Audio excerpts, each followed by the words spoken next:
my dear students.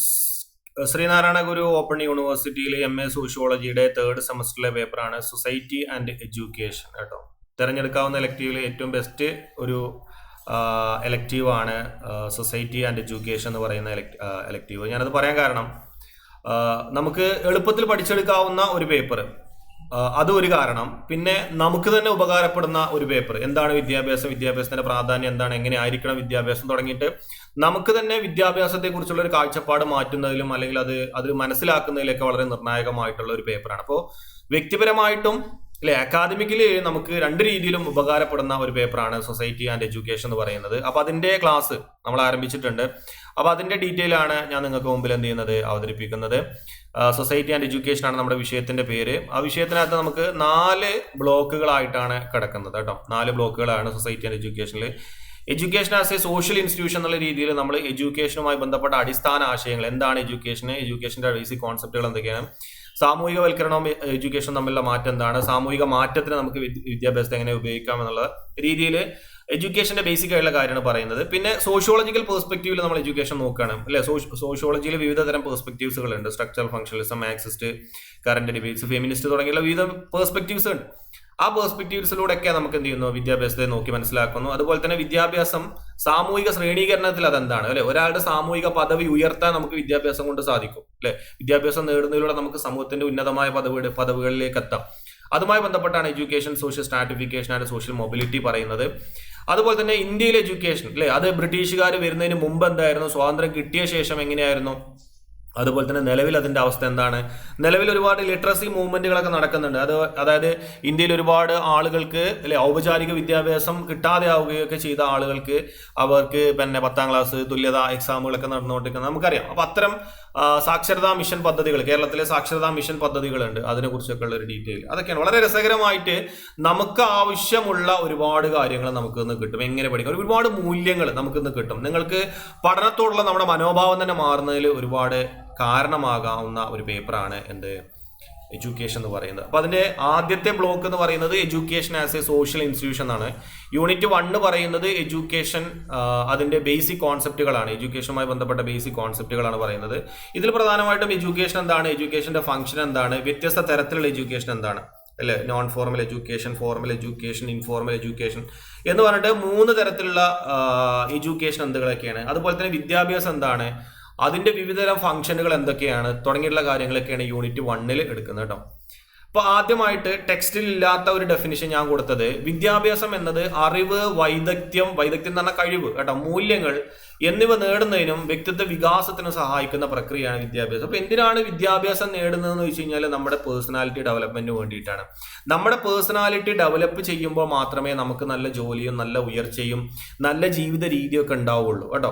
അതിനു വേണ്ടിയിട്ടുള്ള നല്ല അറിവ്, നല്ല കഴിവുകൾ, നല്ല മൂല്യങ്ങൾ ഇത് നേടിയെടുക്കുന്ന പ്രക്രിയയാണ് വിദ്യാഭ്യാസം. അപ്പൊ ഇത് നേടാൻ നിങ്ങളൊരു സ്കൂളിൽ പോവുകയാണെങ്കിൽ അതും വിദ്യാഭ്യാസമാണ്. നിങ്ങൾ നമ്മുടെ നാട്ടിലുള്ള ആളുകളുമായിട്ട് ഇടപഴകുമ്പോഴാണ് നിങ്ങൾക്ക് കിട്ടുന്നതെങ്കിൽ അതിങ്ങനെയാണ്. നിങ്ങൾ യാത്ര ചെയ്യുമ്പോഴാണ് നിങ്ങൾക്ക് കിട്ടുന്നെങ്കിൽ അങ്ങനെയാണ് കേട്ടോ. അങ്ങനെ വിദ്യാഭ്യാസത്തിന് എന്തില്ല, ഒരു മാനദണ്ഡമില്ല. നിങ്ങൾ സ്കൂളിൽ നേടുന്നത് മാത്രമാണ് വിദ്യാഭ്യാസം എന്നില്ല അല്ല. നമ്മൾ ഏത് രീതിയിലും മാതാപിതാക്കൾ നിങ്ങളെ പഠിപ്പിക്കുന്നുണ്ടെങ്കിൽ അതും എന്താണ്, വിദ്യാഭ്യാസമാണ്. അപ്പോൾ ഇങ്ങനെ വ്യത്യസ്തമായ രീതിയിൽ നമ്മുടെ വ്യക്തിത്വ വികാസത്തിന് ആവശ്യമായ അറിവും കഴിവും മൂല്യങ്ങളും നേടിയെടുക്കുന്ന പ്രക്രിയയാണ് വിദ്യാഭ്യാസം എന്ന് പറയുന്നത്. ഇനി ടെക്സ്റ്റിലേക്ക് വന്നു കഴിഞ്ഞാൽ വിദ്യാഭ്യാസം എന്ന് പറയുന്നത് അറിവ്, അതല്ലെങ്കിൽ ഒരു പഠന വിഷയം, ഒരു പ്രക്രിയ എന്നിങ്ങനെ 3 രീതിയിൽ മനസ്സിലാക്കാന്നാണ് പറയുന്നത്. അതായത് നിങ്ങളൊരു ഡിഗ്രിയോ PGയോ നേടുന്നതിലൂടെ ഒരു വിഭാഗം ഒരു ഡിപ്പാർട്ട്മെന്റുമായി ബന്ധപ്പെട്ട് നിങ്ങൾക്ക് അറിവ് ലഭിക്കുന്നു. ഇപ്പോൾ സോഷ്യോളജി ഡിപ്പാർട്ട്മെന്റുമായി ബന്ധപ്പെട്ട് അല്ലെങ്കിൽ മറ്റൊരു വിഷയവുമായിട്ട് നിങ്ങൾക്ക് എന്ത് ചെയ്യുന്നു, അല്ലെങ്കിൽ മറ്റൊരു ഡിപ്പാർട്ട്മെന്റുമായി ബന്ധപ്പെട്ട അറിവ് നിങ്ങൾക്ക് ലഭിക്കുന്നു.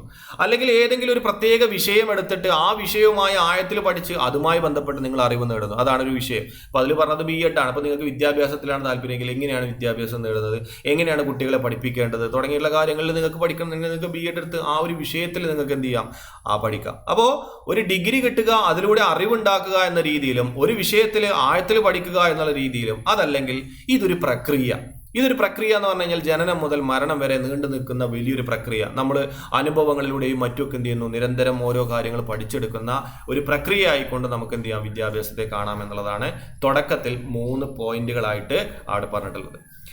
പിന്നെ പറയുന്നത് വിദ്യാഭ്യാസം എന്ന വാക്കിന്റെ ഉത്ഭവമാണ്. ഈ വാക്കുകളുടെ ഉത്ഭവവുമായി ബന്ധപ്പെട്ട് പഠിക്കുന്ന പഠനശാഖയാണ് എറ്റിമോളജി എന്ന് പറയുന്നത് കേട്ടോ. എറ്റിമോളജി എന്ന് പറയുന്നത് ഇതിനകത്ത് എഡ്യൂക്കേഷൻ എന്ന് പറയുന്ന ഇന്ന് നമ്മൾ ഉപയോഗിക്കുന്ന ഇംഗ്ലീഷ് വാക്ക് ലാറ്റിൻ പദങ്ങളായിട്ടുള്ള എഡ്യൂക്കേർ വളർത്തുക അല്ലെ, ഒരു കുട്ടിയെ അല്ലെ അവന്റെ എല്ലാ അല്ലെ ഈ പറയുന്ന അറിവും അനുഭവങ്ങളും അല്ലെങ്കിൽ നേരത്തെ പറഞ്ഞ മൂല്യങ്ങളും ഒക്കെ കൊടുത്തുകൊണ്ട് അവനെ വളർത്തിക്കൊണ്ടുവരിക.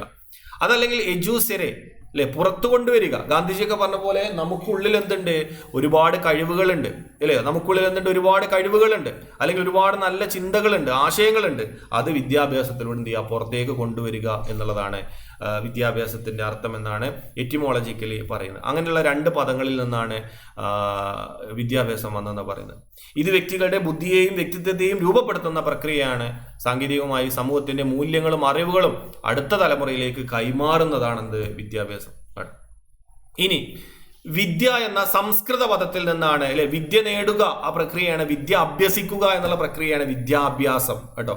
അപ്പോൾ അങ്ങനെയാണ് സംസ്കൃത പദത്തിൽ നിന്ന് വിദ്യാഭ്യാസം എന്നുള്ള മലയാള പദം വരുന്നത് കേട്ടോ. അറിവ് നേടുക എന്ന അർത്ഥമാണ് വിദ്യ അഭ്യസിക്കുക എന്ന് പറയുന്നത് കേട്ടോ. അതുപോലെ തന്നെ വിദ്യാഭ്യാസത്തിന് മുമ്പ് നമ്മളതിന് ഉപയോഗിച്ചത് ശിക്ഷണം എന്നായിരുന്നു അല്ലെ. അതായത് ഗുരുക്കന്മാരുടെ കീഴിൽ നമ്മൾ ശിക്ഷണത്തിന് നിൽക്കുക. അപ്പൊ ഗുരുക്കന്മാരെന്ത് ചെയ്യും, നമുക്ക് നല്ലതും ചീത്തതും പറഞ്ഞു തന്ന് നമ്മുടെ നല്ല പെരുമാറ്റം എന്ത് ചെയ്യും, ഉണ്ടാക്കിയെടുക്കും. അപ്പോൾ ശിക്ഷണം എന്നായിരുന്നു ഈ വിദ്യാഭ്യാസത്തിന് ആദ്യമൊക്കെ ഉപയോഗിച്ചത് ഗുരുകുല സംവിധാനങ്ങളിലൊക്കെ കേട്ടോ. അപ്പൊ ആധുനിക കാലഘട്ടത്തിൽ അപ്പൊ ഇതൊക്കെയാണ് അതിന്റെ എറ്റിമോളജിക്കൽ മീനിങ്ങുകൾ എന്ന് പറയുന്നത്. അപ്പോൾ ഇംഗ്ലീഷ് വാക്കായ എഡ്യൂക്കേഷനും പിന്നീടുള്ള സംസ്കൃത പദമായ വിദ്യയും ശിക്ഷയും തുടങ്ങിയിട്ടുള്ള വാക്കുകളിൽ നിന്നൊക്കെയാണ് അല്ലെ മലയാള പദമായിട്ടുള്ള വിദ്യാഭ്യാസവും ഇംഗ്ലീഷ് പദമായ എഡ്യൂക്കേഷൻ എന്നുള്ള പദവും ഒക്കെ ഉത്ഭവിച്ചത് എന്നാണ് എറ്റിമോളജിക്കലി പറയുന്നത് കേട്ടോ. അത്രയും ഡീറ്റെയിൽ ആയിട്ട് വായിച്ചു കഴിഞ്ഞാൽ നിങ്ങൾക്ക് ഇത്രയും മനസ്സിലാവുള്ളൂ. അതിന്റെ ഒരു കൺസൈസ് ആയിട്ടുള്ള രൂപമാണ് ഞാനിപ്പോൾ ഈ കാണിച്ചു തന്നിട്ടുള്ളത് കേട്ടോ. പിന്നെ ലാസ്റ്റ് ഒരു സെന്റൻസും കൂടെ പറയുന്നുണ്ട്. ആധുനിക കാലഘട്ടത്തിലെ വിദ്യാഭ്യാസം എന്ന് പറഞ്ഞു കഴിഞ്ഞാൽ 2 കാര്യമാണ്. ഒന്ന് നമ്മൾ സ്കൂളുകളിലും കോളേജുകളിലും നേടുന്ന വിദ്യാഭ്യാസം, മറ്റത് വിദ്യാഭ്യാസത്തെ കുറിച്ച് പഠിക്കുക അല്ലെ. ഇപ്പൊ അധ്യാപകർ ഒരു കുട്ടിയെ എങ്ങനെ പഠിപ്പിക്കാം എന്ന് പഠിക്കുകയാണ്. അപ്പൊ അത് അവർ വിദ്യാഭ്യാസത്തെ കുറിച്ച് പഠിക്കുക. അപ്പോൾ സ്കൂളുകളിലും കോളേജുകളിലും നമുക്ക് വിവിധ വിഷയങ്ങളുമായി ബന്ധപ്പെട്ട അറിവുകൾ നമുക്ക് പഠിക്കാം, അത് വിദ്യാഭ്യാസമാണ്. അതുപോലെ തന്നെ വിദ്യാഭ്യാസത്തെ കുറിച്ച് പഠിക്കുക കേട്ടോ, ടീച്ചേഴ്സ് പഠിക്കണ പോലെ. അങ്ങനെ 2 രീതിയിലുള്ള പഠനമാണ് ആധുനിക കാലഘട്ടത്തിലെ വിദ്യാഭ്യാസം എന്ന് പറയുന്നത്. അപ്പോൾ അതൊക്കെയാണ് അതിന്റെ ഒരു മീനിങ് ആയിട്ട് അല്ലെങ്കിൽ ഒരു എറ്റിമോളജിക്കൽ കാര്യങ്ങളൊക്കെ ആയിട്ട് വരുന്നത്. പിന്നെ പറയുന്നത് വിദ്യാഭ്യാസത്തിന്റെ വിശാലമായ ആശയമാണ്. അതായത് ഒന്നും കൂടെ നമ്മൾ ഒരു പദത്തിലോ അല്ലെങ്കിൽ അല്ലെ ചില വാക്കുകളിലോ നിർത്താതെ വിശാലമായിട്ട് നമ്മൾ വിദ്യാഭ്യാസത്തെ എങ്ങനെ നിർവചിക്കാം, എങ്ങനെ പറയാം എന്നുള്ളതാണ് കേട്ടോ. ആദ്യമായിട്ട് തന്നെ പറയുന്നത് വിദ്യാഭ്യാസത്തിന് ഒരൊറ്റ നിർവചനം കൊടുക്കുക, ഇന്നതാണ് വിദ്യാഭ്യാസം എന്ന് ഒരൊറ്റ നിർവചനം കൊടുക്കുക എന്ന് പറയുന്ന പ്രയാസമാണ് കേട്ടോ. അതിന് വിവിധ കാഴ്ചപ്പാടുകളുണ്ട്. എന്തൊക്കെയാണത്? ഇത് വ്യക്തിയുടെ ശാരീരികവും മാനസികവും ആത്മീയവുമായ എല്ലാ കഴിവുകളുടെയും സമഗ്രമായ വികാസത്തിന് വേണ്ടിയുള്ള ബോധപൂർവമായ പ്രക്രിയയാണ്. അപ്പൊ അധ്യാപകൻ വിദ്യാർത്ഥികളിൽ നടത്തുന്ന ബോധപൂർവമായ പ്രക്രിയയാണെന്ത് വിദ്യാഭ്യാസം. എന്തിനു വേണ്ടിയിട്ട്?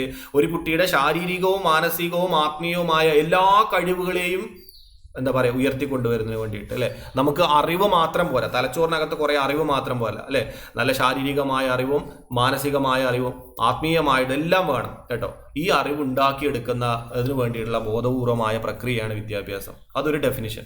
രണ്ടാമത് പറയുന്നത് സമൂഹം ആഗ്രഹിക്കുന്ന രീതിയിൽ പെരുമാറ്റം മാറ്റാൻ അറിവ് ഉപയോഗിക്കുന്ന ഒരു സാമൂഹിക പ്രക്രിയയാണ് വിദ്യാഭ്യാസം. അപ്പോൾ സമൂഹത്തിനകത്ത് നടക്കുന്ന ഒരു സാമൂഹിക പ്രക്രിയയാണ് വിദ്യാഭ്യാസം എന്നുള്ളതാണ് മറ്റൊരു ഡെഫിനിഷൻ ആയിട്ട് പറയുന്നത്. അതായത് നമ്മുടെ സമൂഹത്തിൽ ആളുകൾ പ്രവർത്തിക്കുന്നതിന് രീതിയുണ്ട് അല്ലെ, അവരുടെ കുടുംബമായി ജീവിക്കുന്നതിന് അല്ലെ, അല്ലെങ്കിൽ നമ്മുടെ ജീവിതത്തിന്റെ ഒരു രീതി, പെരുമാറ്റ രീതി, സംസാരിക്കുന്നതിന്, ഇടപഴകുന്നതിന് ഒക്കെ ഒരു രീതിയുണ്ട്.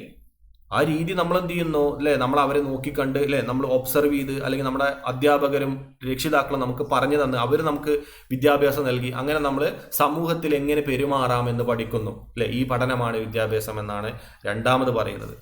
പിന്നീട് പറയുന്നത് പുരാതന കാലഘട്ടത്തിൽ സമൂഹത്തിലെ നിയമങ്ങൾ അനുസരിക്കുന്ന പൗരന്മാരെ വളർത്താനായിരുന്നു വിദ്യാഭ്യാസം. അതായത് നിയമം അനുസരിക്കുന്ന അല്ലെ, നിയമം തെറ്റിക്കാത്ത അല്ലെ, സമൂഹത്തിലെ പ്രശ്നങ്ങൾ ഉണ്ടാക്കാത്ത, സാമൂഹിക നിയമം പാലിക്കുന്ന വ്യക്തികളെ ഉണ്ടാക്കാനായിരുന്നു പണ്ട് കാലഘട്ടങ്ങളിൽ വിദ്യാഭ്യാസം കൊടുത്തിരുന്നത്.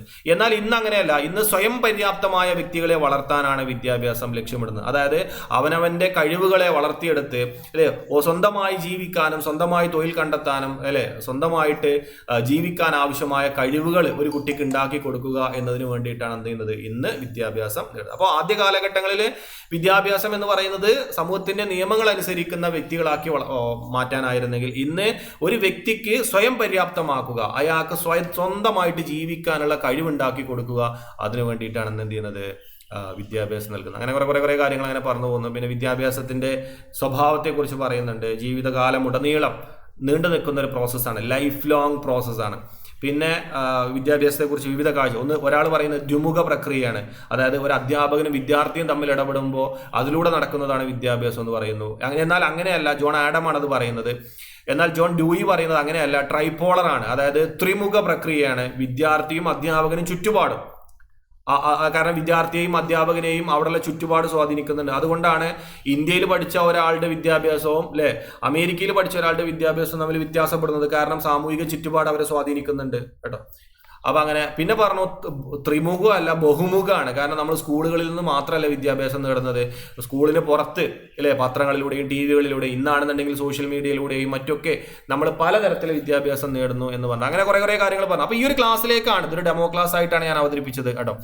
അപ്പൊ ഈ ഒരു ക്ലാസ്സിലേക്കാണ് നിങ്ങൾ എല്ലാവരെയും ഞാൻ എന്ത് ചെയ്യുന്നത്, സ്വാഗതം ചെയ്യുന്നത്. അങ്ങനെ നമ്മൾ തേർഡ് സെമസ്റ്ററിലെ വളരെ ഇമ്പോർട്ടന്റ് ആയിട്ടുള്ള പേപ്പറാണ് എഡ്യൂക്കേഷന്റെ പേപ്പർ, സൊസൈറ്റി ആൻഡ് എഡ്യൂക്കേഷൻ എന്ന് പറയുന്ന പേപ്പർ. അപ്പോൾ വളരെ സിമ്പിളായിട്ട് നിങ്ങൾക്ക് പഠിച്ചു പോകാൻ താല്പര്യം ഉണ്ടെങ്കിൽ നിങ്ങൾക്ക് എന്നെ കോൺടാക്ട് ചെയ്യാം. 9526786586 ഇതാണ് എൻ്റെ നമ്പർ. ഈ വാട്സപ്പ് നമ്പറിലേക്ക് ക്ലാസ്സിൽ ജോയിൻ ചെയ്യാൻ താല്പര്യമുണ്ട് എന്നുള്ളൊരു മെസ്സേജ് അയച്ചാൽ മതി. അപ്പോൾ വരുന്ന ഫീ, ഈ ഒരു വിഷയത്തിന്റെ കംപ്ലീറ്റ് ക്ലാസ്സിന്, അതായത് ഈ സിലബസിലെ 4 ബ്ലോക്കും വളരെ സിമ്പിളായിട്ട് തന്നെ ഞാൻ ഇതേപോലെ എടുത്ത് നിങ്ങൾക്ക് ക്ലാസ് എടുത്ത് തരും. അതിന് വേണ്ടിയിട്ട് നിങ്ങൾ അടയ്ക്കേണ്ട ഫീസ് വെറും 300 മാത്രമാണ്. അപ്പോൾ ആ ക്ലാസ്സിലേക്ക് നിങ്ങൾ എല്ലാവരെയും സ്വാഗതം ചെയ്തുകൊണ്ട് ഞാൻ ഈ ഒരു ക്ലാസ് ഇവിടെ അവസാനിപ്പിക്കുന്നു. നന്ദി, നമസ്കാരം.